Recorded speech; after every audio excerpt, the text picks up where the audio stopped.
coming out here after 30 years. Yeah, I ain't got nothing, but I'm gonna have something because I'm rich in personality, you know, and I'm rich in love. My family love me, and that's really all that counts.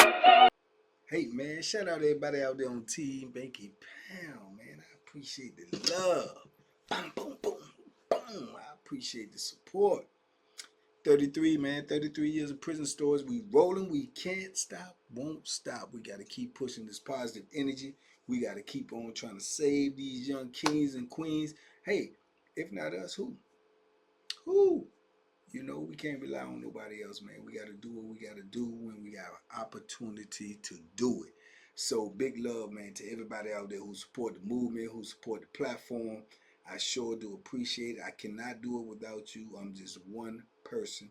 You know, y'all are, you know, my backbone. You know, y'all are my support system. So whatever I do, y'all amplify it, man. So keep pushing this positive energy. Keep putting this Team Banky Pound brand out there, and bring people over here to this channel, man. Because some of these messages, man, people need to hear. Things heard cannot be unheard. So once they heard, they can't unheard. What they do with it is up to them. But we have to at least try to give it to them. And that's what we're trying to do over here. So everybody who support me, everybody who rock with that, big love, man. We out here. Salute. Oh, man. This morning alone has been very, very interesting, man. Very, very interesting. But it just made me think of something, man. I just had a conversation with Ali Sadiq, the great comedian, man. And blessings to him, man. I appreciate him, man. If y'all don't know who Ali Sadiq is, you probably living under a rock. But go check him out. Go follow him. He's a good dude, man, and he doing good things out here, man. And he's hilarious. You dig? But just in the conversation I had with him, man, it was amazing how we got so many similarities, man. You know, within our experience, you know, in doing time and in life. But he just made me think of something, so I just wanted to do this video this morning about, you know, when I first came into prison, man, I had, you know, my own mindset, my own agenda, and just seeing the things that was happening around me, it just made me feel like, you know, I'm in a no-win situation, you know. And when your mindset get to set to feeling like you're in a no-win situation, you also have the mindset of crashing out, because everything is not that important to you no more, because everything that you love, everything that you care about, everything that means something to you have already been stripped from you. So the only thing you have left is your pride, your dignity, and, you know, your self-worth. That's all you got in prison. That's it. You know, so I was, you know, I guess, you know, looking back on it in retrospect, I was reckless, man. You know, I was you know, anybody tell you they won't scared in prison, they lying, because it's violent in prison, very, very violent. So yeah, I was scared, so that made me, I was nervous, pervious, so that made me ultra aggressive. That made me ultra violent, you know. So I was snapping at the drop of a dime, man. I was fighting at the drop of a dime, even from the jail. From the jail, I'm fighting, I'm getting moved from block to block to block. I go in prison and receiving the same thing. Same thing happened. I get to fighting early and cut my, you know, receiving time short. Send me straight to the wall. I go straight to the most violent prison in Virginia, straight off the top. Young, you know, 20 years old. So, and I get there, and in the first week or so, I see somebody get murdered.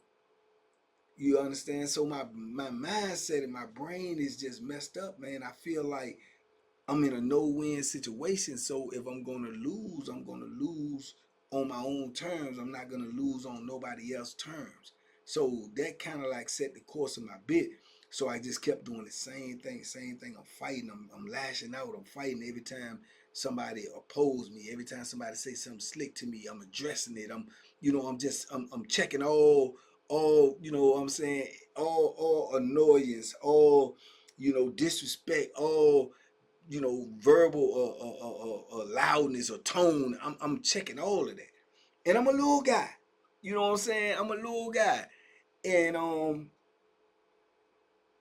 but I'm on some other stuff, man, because I in my mind at that time, my mindset is I might not make it out of this anyway.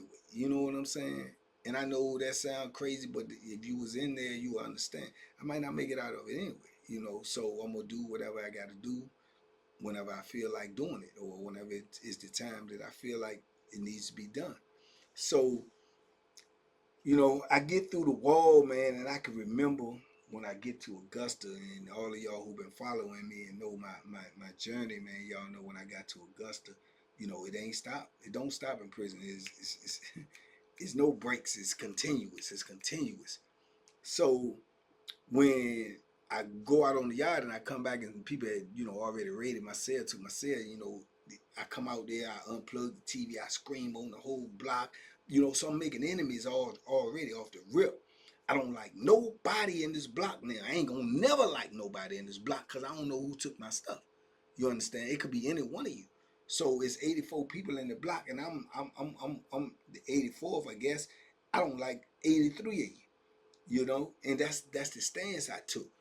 Not even realizing at that time, but I'm looking back on it now that I'm like, I'm asking to be killed, because it's prison. Ain't nobody got no problem with killing you. Now, if ain't nobody got no problem with it. Somebody will oblige you if you want to be killed, but I'm opposing everybody. But that's just the energy that I'm putting out because I'm mad at myself. I'm frustrated with myself. I'm angry with myself, for being in this position. But I understand that I can't get out of this position. There's nothing that you can do once you've been convicted, you've been sentenced, and you're in prison. You're not gonna just turn around and say, "Oh, I'm sorry," or "Oh man, I messed up," or let me, give me another chance. Nah, it don't work like that. So I know I'm stuck. So I'm trying to deal with what I got to deal with. So like I say, as time went on, you know, I'm the same way. I ain't even cool with my celly. When I get a celly, I ain't even cool with him. When he come in there, I don't want to talk to you. I don't want to know you. I don't care nothing what you got going on, where you come from, none of that. So I was putting out that type of energy, like, you know, I just ain't want to be bothered, and I'm really putting out energy, like, I'm a crash out victim. Before there was even the term crash out victim, I was already one of them. But I was fighting at the drop of a dime. I was looking to fight somebody because I was trying to, you know, make it understood where I was coming from. What I was going for, what I won't going for, what I was gonna stand for, and what I won't gonna stand for. And in doing so, man, I was just making a lot of people not even like me, not even knowing me. And then on top of that, they say, "Oh, well, where he from? Oh, he from DC. He ain't even from Virginia." So it just was a bad situation at the time, and I won't knowing it. I won't knowing it. When you in prison, man, and you locked in, and you in a zone, and you moving in your own lane, you don't even understand what's going on around you, which makes your situation even more dangerous, whether you know it or not. So my situation was ultra dangerous at this time, and I don't even know it. I'm not even feeling the danger. I'm feeling like I am the danger. You know what I'm saying? That's how naive I was. I'm feeling like I am the danger, not knowing that it's danger all around me just by my moves and my actions and my ways and stuff. You know, I'm fighting, all the time, go to hole, come back, fighting, and I'll never forget it, man. I remember an old timer, he pulled up on me, man. He pulled up on me, he gave me probably the best or some of the best advice that I ever got, and it might have saved my life. Who knows. But he told me, he said, "Let me holler at you, Bank, man." I said, "What's up?" And this particular dude had been down for about 30 years or better, which I thought was, made him an alien. I ain't even know nobody could do 30 years and still complete a full sentence. I thought you would just, what I'm saying, your brain to just be so scrambled just seeing what I done saw thus far. So he was like, "Man, listen, man. I know you young, man. I know you feel like you got something to prove and all this and all that." He said, "Man, but you going about it the wrong way, man." He said, "Man, you too aggressive, man. You fighting too much. You snapping on people. He said, "Man, you can't do your time like that, man. You can't do your time like that." And I'm listening to him, but I'm like, "Yeah, all right." You know what I'm saying? And I'm looking at his angle, like, what you telling me this for? You know what I'm saying? Where is this coming from? You don't even really know me like that. You know what I'm saying? But he telling me, he said, I'll never forget that, man. It just stuck in my head. He was like, man, if you keep doing your time like this, you ain't gonna make it, man. You know, he asked me how much time I got, and I told him, and I had a rack of time. He said, man, somebody gonna kill you, man. Somebody gonna kill you. He said, you can't beat everybody, man. Somebody gonna kill you, or you gonna mess around and kill somebody. He said, either way, you ain't gonna never get out of prison. Right. And I said, man, I ain't tripping over that. I ain't crazy. Ain't nobody gonna do nothing to me. You know, that's the ego talking. But I'm saying to myself, ain't nobody gonna do nothing to me straight like that. I know they ain't gonna do nothing to me. I don't care what you say. So he like, nah, I'm telling you some real stuff, young blood. I'm telling you, you gotta take my advice, man. He said, I've been down 30-something years, man. He said, you can't do it like that. Nobody can't do it like that. He said, even if you was a great big old gorilla or whoever, it don't matter. Somebody gonna kill you, man. If nothing else, they'll kill you because they're scared of you. They'll set you up and kill you because they're scared of you. They'll get you set up to get killed because they're scared of you, because they don't know what you might do. He said, you can't be like that, man. Everybody ain't against you. You can't fight everybody. You can't beat everybody. You understand? And he's saying you ain't got no eyes in the back of your head. And I'm like, yeah, I heard you old time, I heard you, but I ain't worrying about nobody doing nothing to me. He said, all right, man. He said, this is just a pull-up. I just want to give you a pull-up, man, because I know you're a good dude. You got a lot of heart, and I know you ain't no bad dude. I won't no bad dude. I ain't never felt like I was a bad dude. I done did bad stuff, but I ain't never felt like I was a bad dude. I'm not doing nothing out of malice. I'm not doing nothing out of just trying to be, you know, I'm doing it out of, I'm trying to set a point, you know. Dudes took my stuff out my cell. I'm young, I got all the time. I don't want all the things I done heard about prison. I don't want nobody to get no misconception of me. You know what I'm saying? This is what I'm acting out of, to set the tone. But he letting me know it's ways to this, man. There's rules to this type of life that I was unaware of. But he letting me know, and he giving me good game, but I ain't receiving it at the time. But like I said, like I told bro Ali, when I go to my cell, like I say, words spoken can't be unheard. I heard it, and it was ringing in my head. And the most thing that was ringing in my head was, somebody gonna kill you. You ain't be able to do all that time like this. Somebody gonna kill you. You know, and that bothered me. It bothered me a lot, you know what I'm saying? More than I let him know. I act like it didn't, but it did, you know. And I just kept thinking about it. So then when situations was coming up, somebody say something slick or somebody get in my way or something like that, that was ringing in my head. Somebody gonna kill you. You know what I'm saying? So I was thinking in my mind that, hold on. So I was starting to think about what I was doing instead of just doing what I first thought, which now became one of my mottos. You know what I'm saying? Ain't that crazy? Ain't that ironic? All these years, decades later, that's one of my mottos. Don't do what you think. Think about what you do, because everything has consequences. It comes back. Now I look back on this just by having that conversation with the brother. That's where I got that from. That's where I got that information from. That's why I processed that in my thought process from those type of moments. So I could remember after having that conversation with him, instead of just flying off the handle, I used to start thinking about, you know, and then sometimes I still made the wrong decision, you know, which goes back to my other motto, be safe, be smart, make good. I still made the bad. I still did something that I probably shouldn't have did. It just all worked out in my favor. That won't none of me though. It won't none of me being a gorilla. It was all God, because it won't supposed to happen like that. Because the advice he gave me was real advice, life-saving advice. I just took a process of applying it, a slow process. But I did slow up immediately from the time he told me that, because it stayed in my brain. You know, normally if somebody just I take off.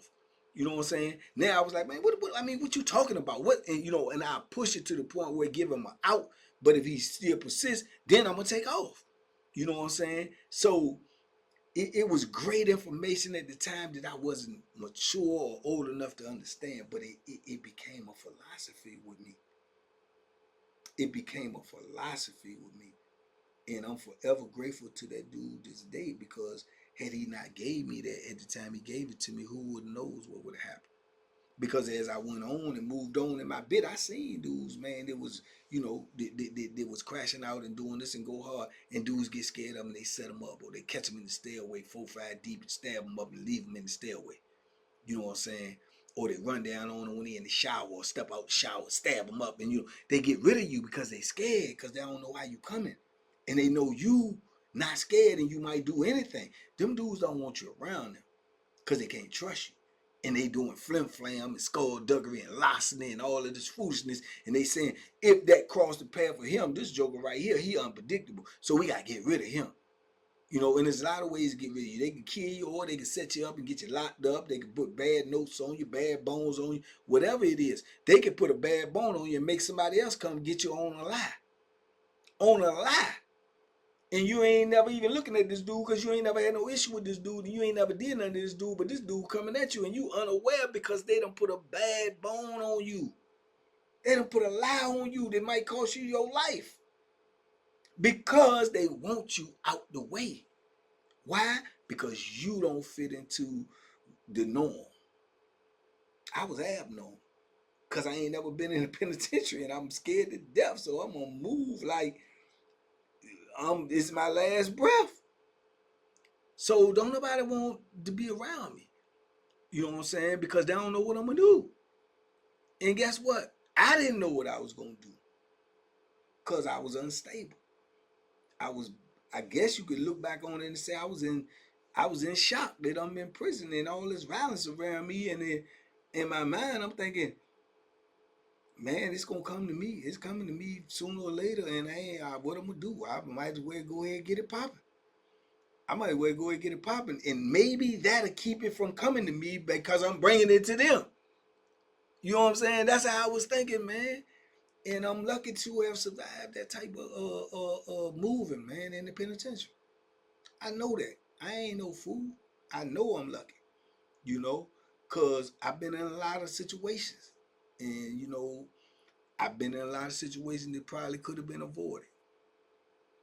I'd be the first one to say that. I've been in a lot of situations that could have been avoided. But, I ain't know no better, man. There's a lot of dudes coming into prison there, and they don't even know they green as I am, green as I was. That's why when I got later in my bit, when y'all watch my videos and I started breaking up fights, and I started giving little young dudes game. That's why you got a lot of these young dudes now, that y'all heard about, Scoob and Star and Cody and Mon, and all the, because I gave them the game that I didn't get, or that I did get and didn't even acknowledge that I got it from the old time. See what I'm saying? So I started doing that because I ain't want to see nobody take the path that I took, because the path that I took was a rough road, man. That joint was a rough road, man. Real talk, it was a rough road, man. And, I tried to pay it forward, man, because somebody gave it to me. And bro, Ali say somebody gave it to him, and that information that I told him when we was talking, that was priceless, bro. We needed those type of dudes, and it ain't a lot of them type of old timers that'll give you that game. They'll watch you crash out.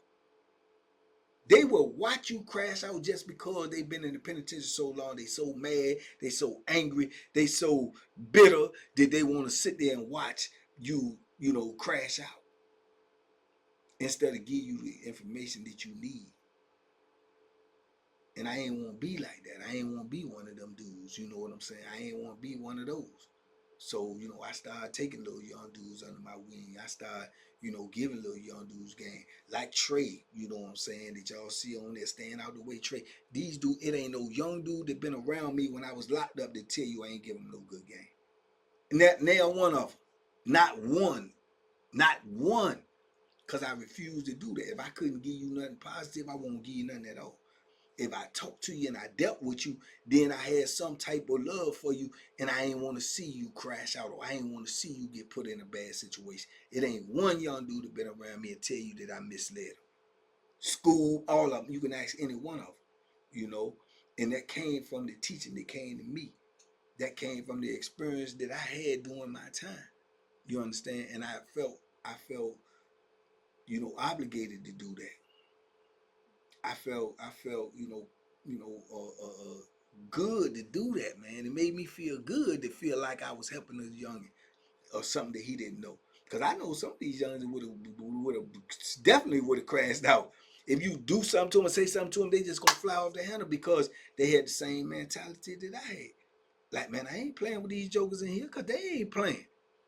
And that'll put you in a bad situation, man. And it's a bad situation anyway. Always to be on guard, always to have to fight, always be prepared for violence, always be prepared to go to war. Man, that stuff is draining, dog. It's draining. And you talking about 24/7, 365, and you ain't getting no breaks, man. It's draining, dog. And then not only that, you going against these dudes and you got this type of mentality towards them. And then on the other end, you got the administration coming at you sideways, crooked and foul. And you got to deal with them too, because they on the same level. If I'm locked up and y'all took my life, it don't matter. I don't care who get it. Just don't bother me.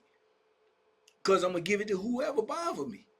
You know what I'm saying? And if you give it to these people, the administration, you're definitely going down and you definitely can lose your life, and they definitely will cover it up and make it look like it was your fault. You did something you had no business doing or whatever. And that's how they'll make it look. And if you do something on this side to one of these dudes and you mess around and take their life or hurt, you get more time, so you in a situation that you don't want to be in even longer, and you don't even want to be in first way. You doing it because you don't want to be here, and now you don't put yourself in a position to be here even longer.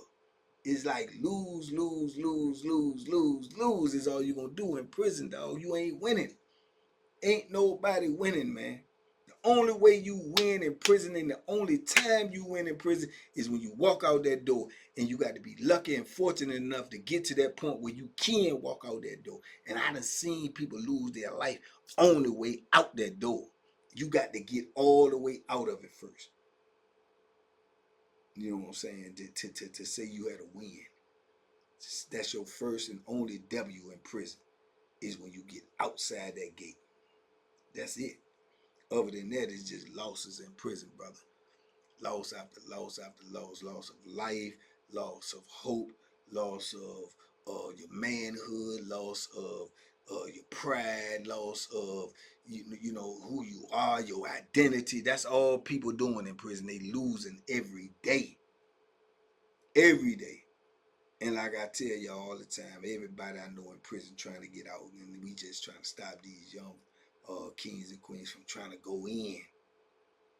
Because this ain't where you gonna want to be at, but you're not gonna be able to get out. It ain't no guarantee you coming out.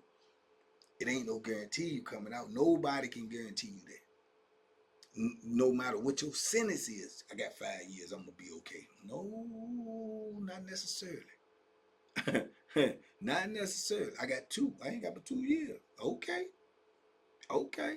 Show me one person on this planet right now that can tell you they're going to be alive 2 years from now in anywhere in society, let alone in a violent place called prison. You can't determine that. You can't. There's no way to calculate that. You understand? So, yeah, man. So, man, yeah, I'm glad that my life worked out the way it did. I know it worked out the way God intended it to work out. I'm grateful. I'm grateful to the old timers that gave me good game.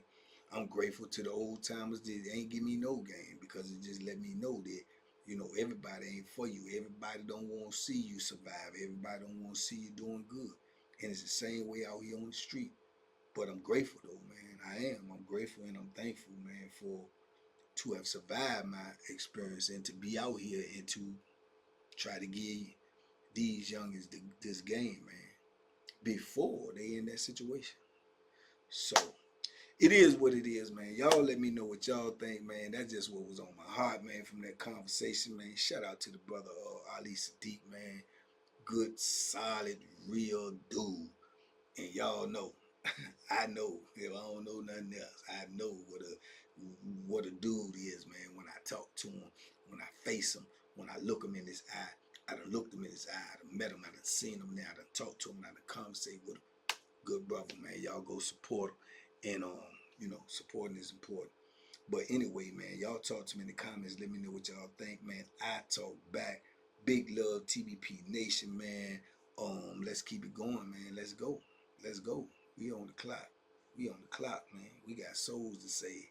We on the clock. We got lives to save. We on the clock. We got youngins to save. We on the clock. Let's go. TBP Nation, stand up, man. Y'all be safe, be smart, make good decisions, man. Duck them hooks, man. They out there, man. And they meant to destroy. Peace.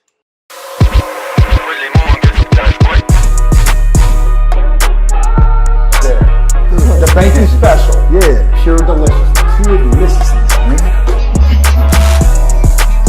My name is Banky, man. Everybody calls me Banky. That's the name that I got from my grandmother when I was young. I'm coming out here after 30 years. Yeah, I ain't got nothing, but I'm gonna have something because I'm rich in personality, you know, and I'm rich in love. My family love me, and that's really all that counts.